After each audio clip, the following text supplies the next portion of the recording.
Good afternoon. Our speaker is Senor Arturo Villaruel. Senor Arturo Villaruel is Director for Scientific and Technical Education Cooperation at the Ministry of Foreign Affairs of Mexico. He is a career diplomat with the Mexican Foreign Service with the rank of counselor.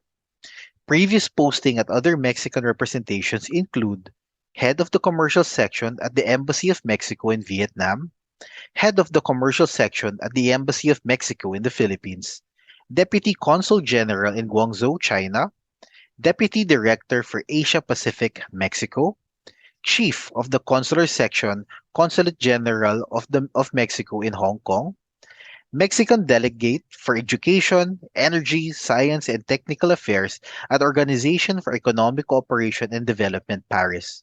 Senor Arturo Villaruel holds a Master in Political Affairs from the Institute for Political and Diplomatic Affairs and a Master in Computer Science from the École Politique Fédérale Lausanne, Switzerland. He speaks Spanish, English, French, and maybe soon Tagalog as well. Ladies and gentlemen, our speaker, Senor Arturo Villaruel. Here, good morning there. First of all, I want to thank my friend that invited me here, Mr. Derwin Mapanao, and say, well, of course, happy birthday, right? And I feel very, very proud to be invited here and to participate here is really an honor. I'm really happy. I feel overwhelmed having this opportunity. I want to tell you that I prepare a presentation about some of the things that we do in Mexico to promote the trade, the international trade. But I want to talk not only about the things that we do, but the things that we don't do. And I think it's important because sometimes there are things that we don't have to do and we do without knowing, and that could be a problem when you are working in the international trade field. So let me try to share my screen. Oh,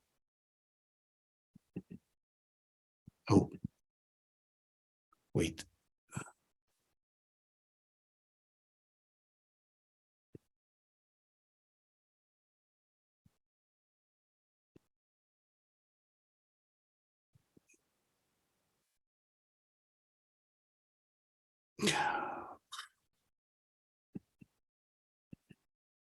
Okay. Can you see it? Hello? Yes, senor. Okay. Let me, I don't know how to do this.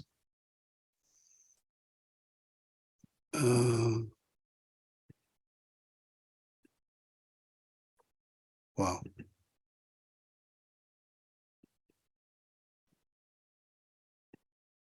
I really don't know now how to play it.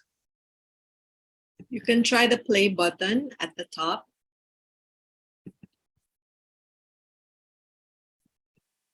Middle portion,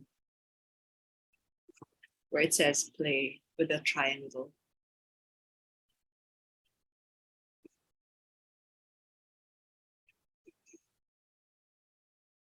I just... Almost there, on the left. Oops. Senor Arturo, it's on the top. On the top. Yeah, It says there, play. almost there.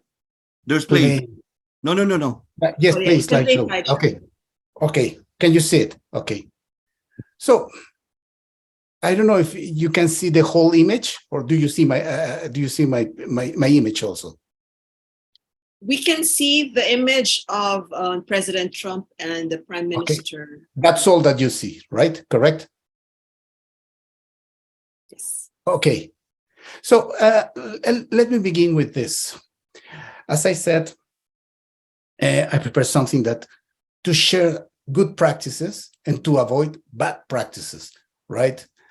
So I begin with this slide, and you see this happened like 4 years ago, and it's the signing of the free trade agreement, the second version between Mexico, Canada, and the US is called the NAFTA. So you see, for a signing ceremony, something simple, normally nothing should go wrong in this kind of ceremonies. And even though, as you can see, when they have to sign, they were panicking. They didn't know where to sign, and they were copying each other. It was a very weird situation. They didn't know where to sign, on the line, below the line, under the line, on top of the line, sign, name. It was a mess. Nobody told them. So it's unbelievable how, when we are not very careful, things may go very wrong. So I prepared this slide, and I want to tell you how we work with companies so they can try to improve their trade with trade abroad. So there are several systems that we are working on. The first option is the company contacts the trade of ministry, and then they say, I have a product I want to sell abroad, please help me. So it's the most basic way to do it. You go to your Ministry of Trade and Industry, and you ask them to help them, and it's almost like you do everything, right? Normally, that doesn't work. The second is the company contacts the embassy or the commercial office abroad, and they say, please help me, and they try to have a joint project. That may work, okay? Then another option is company contacts the companies abroad, meaning you have a selection of companies and you contact them directly. Another option is the companies participate, your company, let's say the Filipino company is going to participate in international missions. What does that mean? For example, if your president is going to Vietnam, it's for sure that he's going to invite the businessman to organize a trade mission. And then they're going to send invitations to the organizations, okay? So maybe if you want, you can participate with them. It's a very good option. It's expensive. You have to pay your expenses. But because the president is going, you're going to have good contact with good companies, okay? So companies and chambers, of course. The other option is to participate in fairs, international fairs or local fairs. Here, you have to be careful because every fair is exactly the same. They say exactly the same. Can participate, is the best fair in the world, nothing like this one. You're going to be happy, everything is going to be fine. And it's not always like that. You need some references. I have been in fairs that in fact there are no fairs, there are just markets. And then you have the companies selling their products like a wet market. Those kind of fairs are not interesting. So you have to really go to good fairs and have good contact with companies and with the organizers. And then the other is you just go abroad, you organize your own trip, you contact your own companies. So how it works? Let's go one by one. Let's say the first option, you contact the Ministry of Trade, okay? So what do you do to do that? Well, the first thing you need when you go for that option, you need a catalog of your products. Normally, at least in English, but if you are planning to go to France, to Germany, it's better to have it in the local language, okay? Better than in English if you have your catalog of your products in English, in French for the French market is much better, okay? So the second thing you need is reliable contact information. What does that mean? You need an email, a phone number, address, whatever. But what is more important? It has to be reliable. What does that mean? That sometimes they give you the telephone, the email, but nobody answers. So many times that happened to me, that they gave you a business card, and then you call them, and nobody answers. And then later you find the guy, and he says, oh, yes. But that's not my real telephone number. I have another one. That was the second number. So why did you give me a phone number that you don't answer? Why did you give me an email that you don't use? So it has to be reliable. The second is the contact person. The contact person has to be also reliable, and it has to know a lot about the product. How many times that happens that you call the company and they say, yes, but I'm not really in charge of that product, right? It's my other colleague that is in another city and is going to be back in 3 weeks. Please call again. Of course, a company that is interested in making business with you will not contact you again. 3 weeks later, they will not know. They have to know. They have to be a person knowledgeable of the price, delivery timing, availability, packing, presentation. They have to know everything. Okay? It's not a good image to have people that don't know what they are doing. And the last option here is you have to do an intense use of digital media, Facebook, websites, and all the others that you have there. The other option is the company contacts the embassy abroad. Let's say the Filipino company is going to contact the embassy, let's say in Vietnam, because you want to sell your products in Vietnam, let's suppose. So you need all the previous things that I mentioned. You have to establish direct contact with the commercial promotion top official of the embassy. Don't stay with the secretary. Don't stay with the assistant. You have to go to the top. Because normally the assistants, they are assistants. They really don't know too much about it. You have to go to the top and keep contact with that person. Get direct, the other thing is get direct contact information, okay, of the target companies, because maybe the embassy is going to say, I cannot help you in this moment, but I have all this information about all these companies. So try to make direct contact. And if you really can do that, keep the embassy informed, okay? Don't go just your way. If the embassy is working with you, keep them informed, okay? It's very important to keep contact with them. The next option is company contacts. What did I say? Sorry, I cannot see all what I wrote here. The company contacts the companies abroad, right? So that means you need everything that I previously mentioned. You need to send samples, promotional products, videos. Be careful with that. And with this attitude that, don't worry, everything is in the website. Go to our website and you're going to find everything there. No, you have to be sure. Send your videos, send your links, follow up. If you just take this attitude that everything's in the website, believe me, that won't work. And the other thing is you have to be able to answer the questions of your potential clients quickly and fully.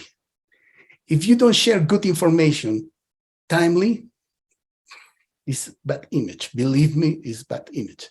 And in that case, they're going to say, if they cannot even answer properly an email, I don't want to make business with them.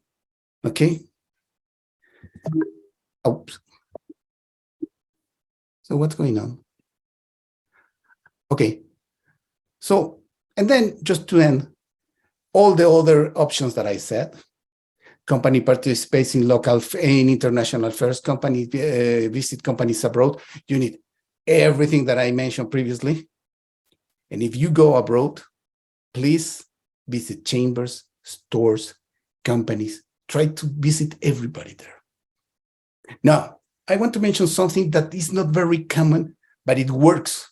It works. If you go abroad, contact the national community.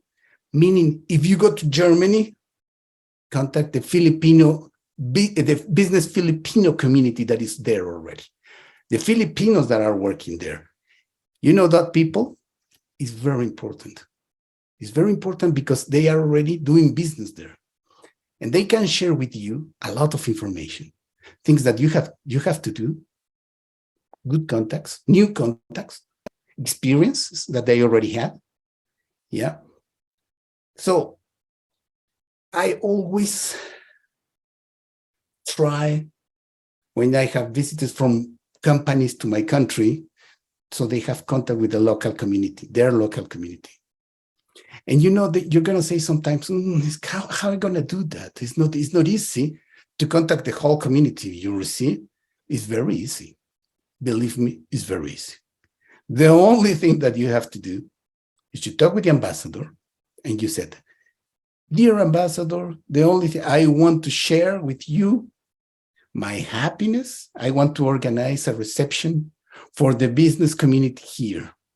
And I can assure you, they're going to do it like this, because it's good for the embassy also. So they can organize a good gathering with the business community there, and you're going to see it's going to work. Of course, you have to pay for that, but it's worthy. Okay. So the next point I want to make is when you go and you try to say in international markets, maybe sometimes the world looks like this, upside down, meaning sometimes we don't know where to begin. And sometimes it's difficult really just because we imagine, because we heard. How do I choose the countries where I want to go? How do I choose the countries? Do I really have good opportunities to make business? It's not evident. The world is complicated and it's big. So one way to, instead of see the world upside down, you can see it like this. So this is a map with all the countries that Mexico has agreements with. Senor Arturo, currently your slide is still on the first one. So maybe you could highlight the map that you're referring to among your slides. This is the first one, still in the first one? We're still on the first one. I know you have so many interesting points already, that you've made all of these interesting points. And you are referring to a map. I see a map here of some sort, but it's upside down map. The upside down map.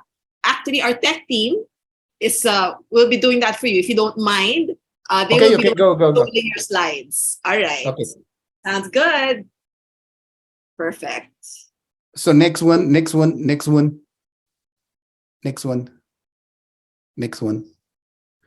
I talk about all this. Next one. Stop there. So I was saying, no, previous one, please. As I was saying, how do I choose? If I don't know, I may see the world upside down. That's what I was saying. So another way to see the world is, please, next, is like this. This is a map of all the countries in the world that Mexico has agreements with. So you see, we have an agreement with Europe, an agreement with Australia, an agreement with Japan, okay, an agreement with Canada and the US. So that helps. That helps to decide. It's much better to go to countries that has an agreement with your country. Why? Next. This is another way. You just see the different agreements to see. This one is on the left-hand side. This is the North American agreement. This Mexico, Canada, and US. We have an agreement with Europe and all the countries. Or we have this one, the CTPPP. There are many countries from Asia and many countries from the Americas. So that helps to understand. Next. Or you may have a list of all the countries with agreements, but you have to have some information about the agreements to decide. I don't think it's a good idea to choose a country randomly because you believe that it's a good market, because you have a cousin there. You need some support, and I'm going to tell you why. Next. When you have an agreement, it's much easier to deal with permits. You will know easily if your product is allowed. You will know if your product is under quota, right? Maybe there's a quota and maybe you have a very good product and very good businessmen there interested in your product, but there is a quota that will not work. Do you have all the certificates? When you have an agreement, it's much easier because everything is clear. It's not that somebody's gonna tell you something and the next guy is gonna tell you something else.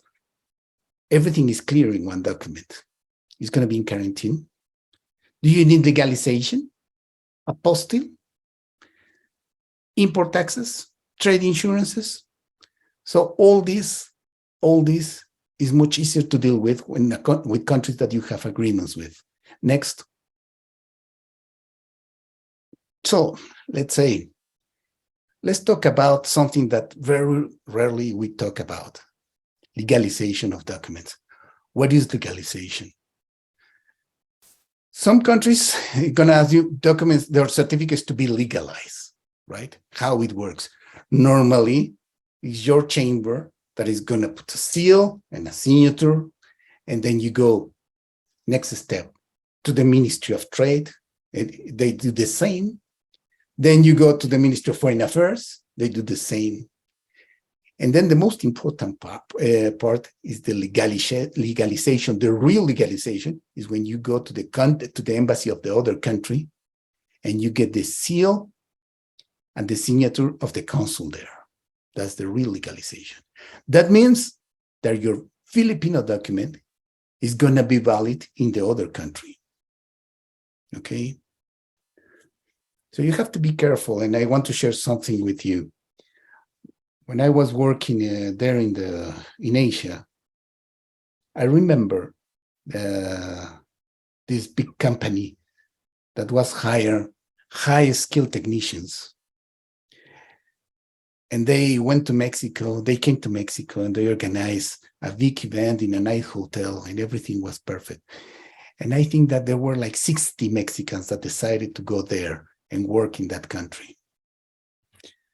So the girl that was organizing this in Asia,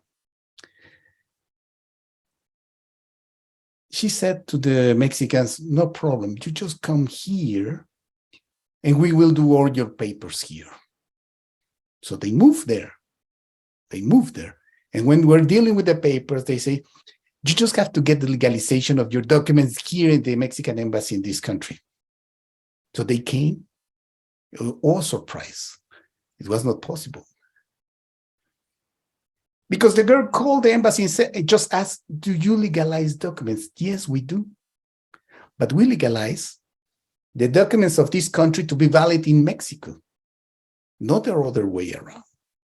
The Mexican documents to be valid in your country have to be legalized by the embassy of your country, Mexico. So meaning both embassies legalize. But the legal effect of that is totally different. So you have to know what you are doing. You have to know what kind of legalization you need. Okay, next.